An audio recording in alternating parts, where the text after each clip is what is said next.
Uang. Siapa sih yang gak suka? Orang-orang berlomba-lomba buat nyari uang sebanyak-banyaknya. Emang apa sih sebenarnya uang itu? Dan kenapa meskipun cuma sekedar kertas warna-warni atau koin logam kecil doang, tapi banyak orang yang terobsesi sama uang? Uang itu punya kekuatan yang bisa ngegerakin banyak hal, termasuk keputusan dan gaya hidup kita.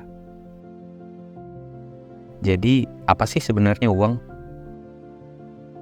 Dan gimana kita bisa memahaminya lebih baik? Sebelum kita bahas lebih dalam, ayo kita kenalin dulu apa itu uang. Jadi, uang itu adalah perwujudan dari nilai, kekuatan, dan juga kebebasan.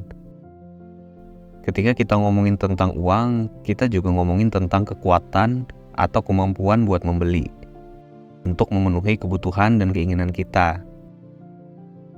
Uang itu bukan cuma sekedar benda mati, tapi juga perwujudan dari tenaga dan waktu kita yang kita tukarkan buat ngumpulinnya. Dalam artian, uang adalah alat yang memungkinkan kita untuk menukarkan satu hal yang kita punya dengan hal lain. Misalnya, tenaga atau waktu kita yang kita punya ditukarkan dengan barang atau jasa lain yang kita butuhkan. Kalau secara fungsinya, uang mempunyai 3 fungsi utama dalam kehidupan kita.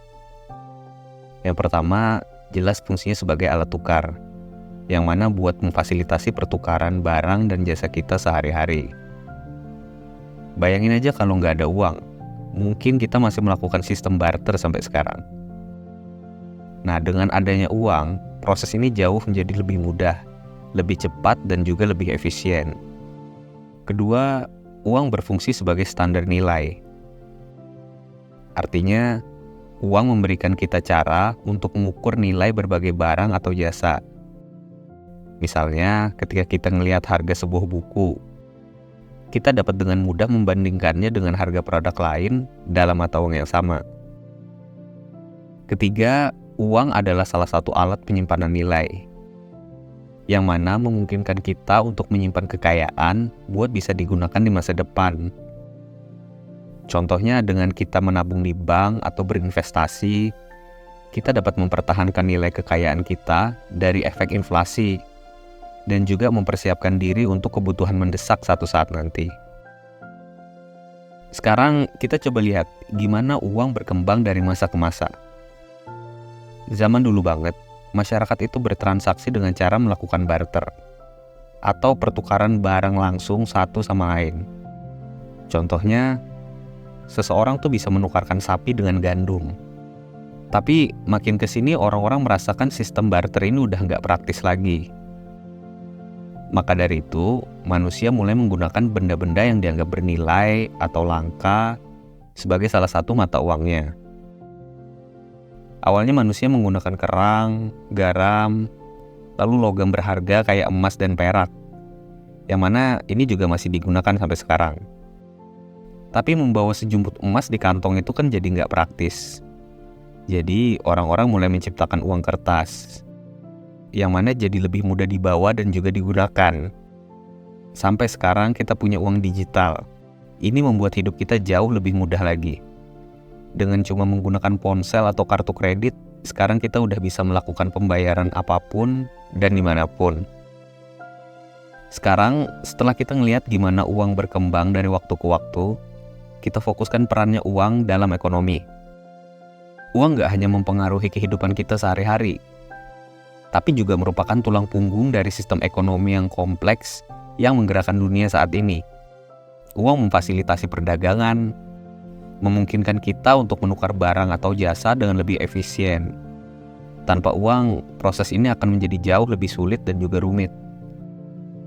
Selain itu, uang juga memainkan peran penting dalam alokasi sumber daya.